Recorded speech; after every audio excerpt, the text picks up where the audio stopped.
And you're on with Fred Nile tonight. On the Sunday Night Light Show, our open line number is 269-669, 269-669. On Friday, the Premier, Mr. Wran, made an announcement saying police and teachers gain gay rights. This is the headline in one of the newspapers and so on. And this is a very serious matter, and many people in the community are deeply concerned about it. Because, as we know, in Sydney we have the homosexual capital of the Southern Hemisphere, gay bars, gay hotels, gay sauna bars and so on, gay newspapers. Where is the discrimination? Where is the oppression? And the question, therefore, which must be asked is this. Is it that we are discussing the legalisation of unacceptable homosexual behaviour? That is, that if women can solicit on the streets, so can homosexual males. And if there's no law against homosexuality, in the sense that that would be a law that discriminates, can and would it become legal to perform the act of sodomy? Would the police force be forced to recruit practising homosexuals into the police force? And I believe the answer to all those questions is yes. That's my personal opinion, and I'm happy if someone wants to disagree with me tonight on our program. But underneath all those practical concerns, there is a very, very serious one that relates to the health subject. And I'm going to speak now to Dr. Nile Benjamin, who's been studying this particular subject extensively, and will give us her opinion on some of those matters. Are you there, Dr. Benjamin? Oh, yes, no. Thank you for coming on our program. It's lovely to talk to you. Good. Now, as you know without me telling you, you're really one of the prime, how would you call it, targets in the Anti-Discrimination Board's report on homosexuality. They're very, very unhappy, that's putting it mildly, with Dr. Nile Benjamin, and you've been very strongly criticised by them, and I guess that in some ways you'll be replying to those criticisms. And I suppose if Mr. Wran has his way with this new anti-discrimination amendment, you will be charged with discrimination. You wouldn't be very happy about that, would you? No, I wouldn't, but I suppose it's a matter of what one does after the law change occurs. I think the other, I don't know whether you also realise, I gather this is correct, that he has indicated that the fines will be increased from the maximum of $20,000 to $40,000. That would be $40,000 in damages for each claim, which is in a sense a fine.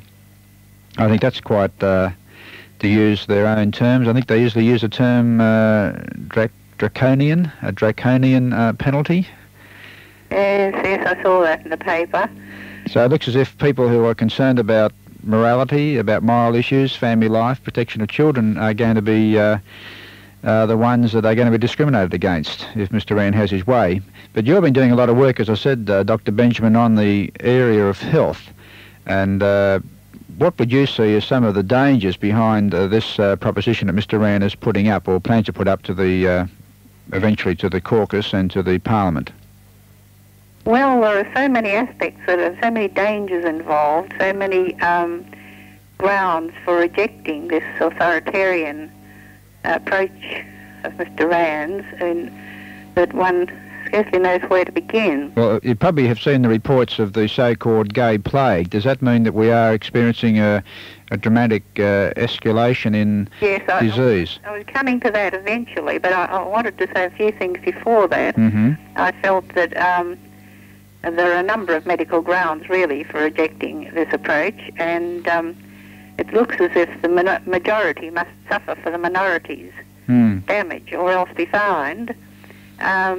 Medical grounds include violence and sadism of the homosexuals, and of course last Christmas we had the number of murders in recent memory, but there have been lots and lots of murders by homosexuals and mass murders, and this violence is noted by Masters and Johnson in their 10-year research program. They say that the sexual fantasies of homosexuals and their rape fantasies contain more violence than do those of the heterosexual study subjects. So this is a serious research program, and they have usually been fairly pro-homosexual, but they are honest about this, that the violence is greater in the fantasies of homosexuals, and then of course they act them out, as Dennis Altman notes in one of his books. They have to fantasize and then they act them out. Now, there are 2 or 3 points, medical points, which I feel are hazards. The Anti-Discrimination Board says that there are no, they found no threats to social order, no dangers to individuals in information that they tried to find.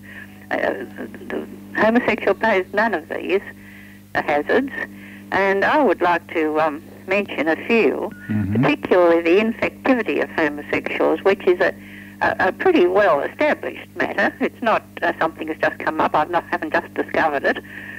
In fact, Dr. Dan Williams from New York City, who's a homosexual doctor, is reported as saying, and I quote, that amoebiasis, that's an infection of an intestinal parasite, first appeared in New York City in a gay in 1968, and now thousands of new cases are diagnosed every year.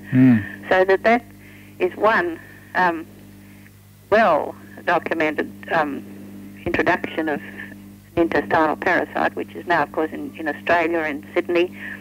Large numbers here have it.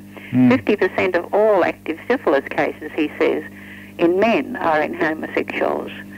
Hepatitis B, he says, is so common that antigens drawn from gay volunteers were used to develop the new vaccine. And Dr. Williams is not alone in his judgment, reports Sunday Telegraph, the 12th of September this year. Perhaps another homosexual doctor said, perhaps we've needed a situation like this to show us what we've known all along.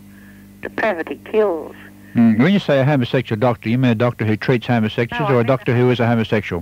He also, of course, treats them because they come to homosexual doctors. Right. And both Dr. William and Dan William and this man saying that now we see perhaps we've needed a situation like this to show us what we've known all along. Depravity kills. And then, of course, the gay plague is... he was leading up to introduction about the gay plague in America, which began 92% at first, was found amongst homosexual men, and in 15 states of America. But now they say it's reported in the papers as being unprecedented in the history of American medicine, and the epidemic just rising in a straight curve upwards. Straight line upwards rather than the usual curve of epidemic form, and it's spreading through homosexual communities, killing many of them, and it's due to an acquired immunodeficiency, which is known as AID. They don't have any reaction to infections, they don't get symptoms, they don't have time for that, and marker diseases, which are diseases which are found in people who've been given immunosuppressive drugs, say in organ transplants. These marker diseases are found in these men with the AID, and they're dying in large numbers, asymptomatic, with no symptoms. They're just young men, young homosexual men dying. And now, of course, it's spreading to some heterosexuals who've been engaged in promiscuity and drugs. I don't know whether you've picked up the report, and I'm just speaking with Dr. Jean Benjamin on the announcement by the Premier, Mr. Wran, to give so-called gay rights to the homosexual community here in New South Wales. There's been some reports, as you've just said, Jean, that some of the people now getting this so-called gay plague, from all reports, are not homosexuals. I don't know whether you saw, there's a television special a week or so ago which showed that people who, because of their health problems, are given weekly complete blood transfusions. You know, the blood has to be completely changed, that some of these people have shown the same symptoms. And I'm wondering, from one of your other remarks you made some time ago, as to whether you think this could be coming through simply homosexuals who seem to spend a lot of time giving blood transfusions.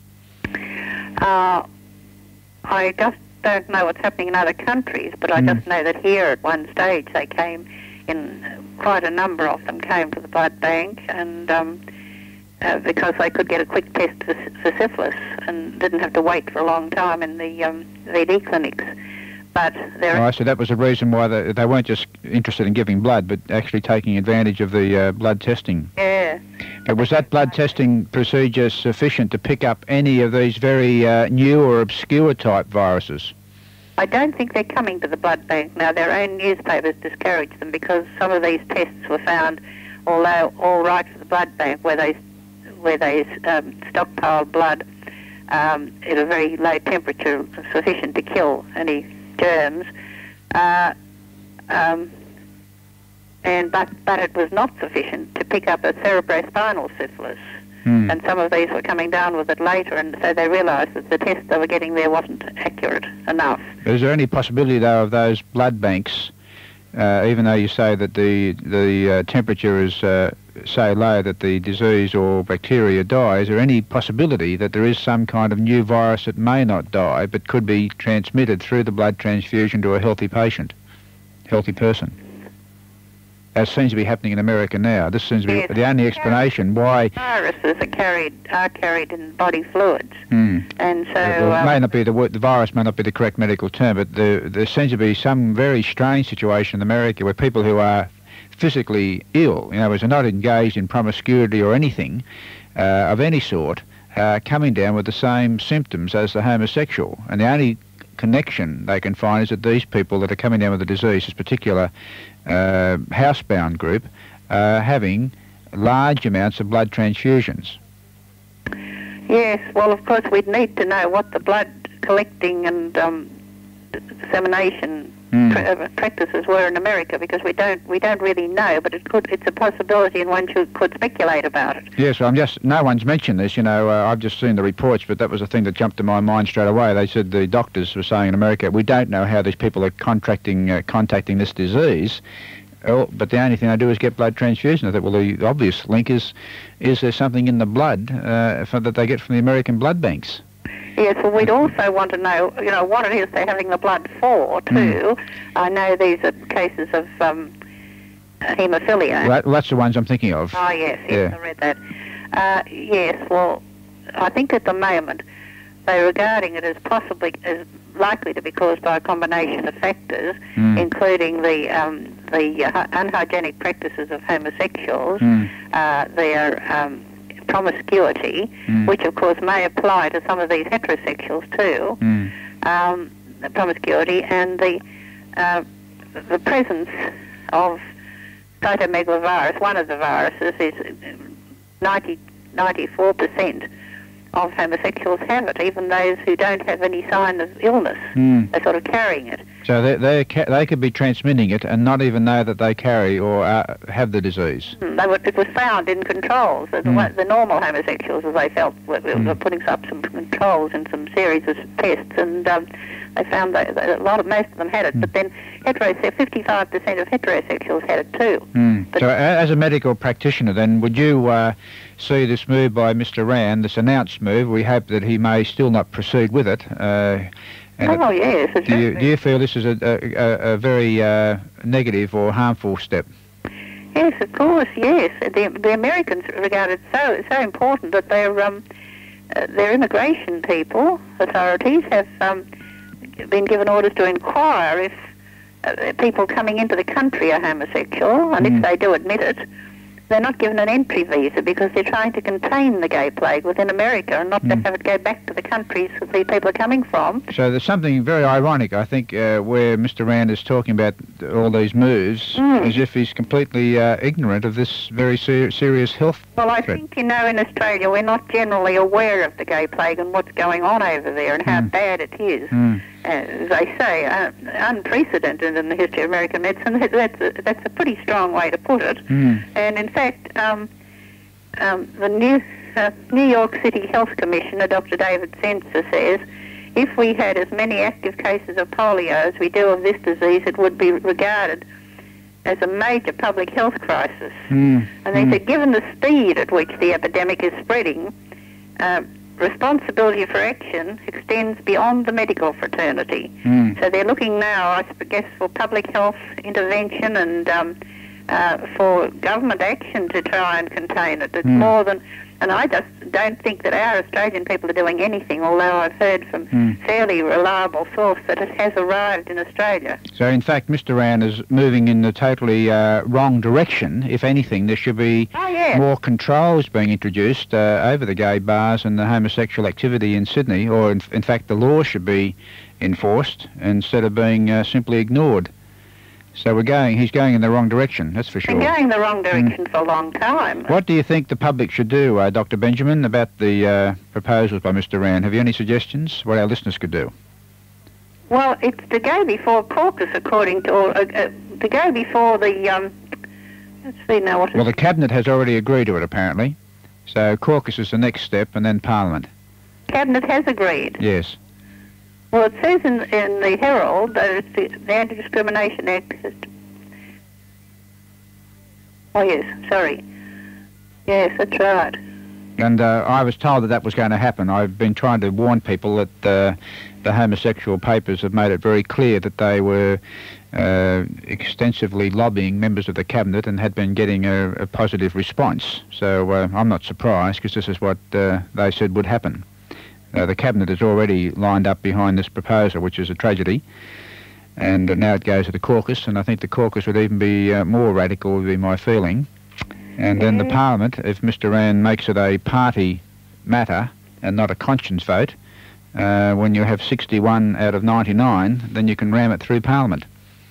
Yes, well, this is a terrible thing. It's an infringement of the rights of the majority. Just another little quote I'd like to give you from the Lancet, published a letter to a New York team working in the Harvard Medical School, which had established a correlation between sexual promiscuity and abnormal helper suppressing ratios in cellular immunity of homosexual men. So they're tying it right down to homosexual men. There's no thing about that. Nothing about it. Well, that's the annoying thing, in a way, when the board and Mr. Wran keep talking about discussing civil rights. Really, they're discussing moral values and activities, practices, which are not only a moral threat, but actually are a very serious health threat. So I appreciate you coming on our program tonight, Dr. Benjamin. I'm sorry I've kept you up a bit later than I expected.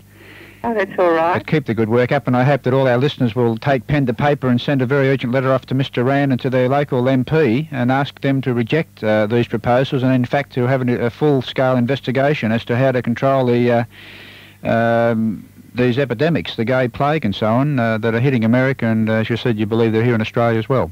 Yes, well, apart from that, you know, there's the violence, and the violence to the wives of homosexuals, and the violence to the effect on children is really quite much more marked than anybody has ever admitted. It's the demoralisation of children. They get them involved in sex parties and use them for pornographic photographs. They bribe them in most cases into homosexual activities, and then, of course, introduce them to drugs. And these kiddies out of work, wandering, and they're taken in by... The young boys. There are other dangers, you see, other than the actual infectivity, and we've got to really... we've been warning people for a long time about this, that it's going to happen, and it seems to me very strange that Mr. Wran wants to apparently unleash anarchy on Australia, on New South Wales, and it's a very alarming situation, and I feel that with you that we ought to get everybody... This is the last chance, of course. They've got to do something now about it. Right. Well, thanks for coming on and giving us that advice, Dr. Jean Benjamin. Good night, and God bless you. We've just been speaking with Dr. Jean Benjamin, who has specialised for many years in studying the homosexual issue from the medical point of view and other aspects as well. And you may or may not agree with what she was saying, but I certainly agree with her, and it is a very serious matter. And we hope all of our listeners will take up this issue with their MPs, with Mr. Wran, and also with their, if they're involved with the church, with their church leaders, because there has also been reports in the Anti-Discrimination Board that these provisions would be enforced on registered clubs and especially non-government independent schools. So some of the folk listening may think, oh, well, I'm not worried about it, it won't affect my child or my school. It could easily, and I think almost certainly will, affect all educational institutions. And if you don't abide by these new laws when they're passed, you'll be up for a $40,000 fine in the form of damages for each act of discrimination. And if you had a homosexual teacher apply to work in your Baptist school or Seventh-day Adventist school or Muslim school and you say no, then that would be a very simple matter of going to the Anti-Discrimination Board, and you would be found guilty and have to fine $40,000, at least $40,000 on that particular occasion. So that's a very serious matter, isn't it? I do believe it is discrimination against the moral majority, the silent majority often in our community. I believe it is an attempt to impose the values of the immoral vocal minority on the long-suffering majority. That's what I believe, and I'll stand by that. We'll take some more calls on the open line. Go right ahead, John.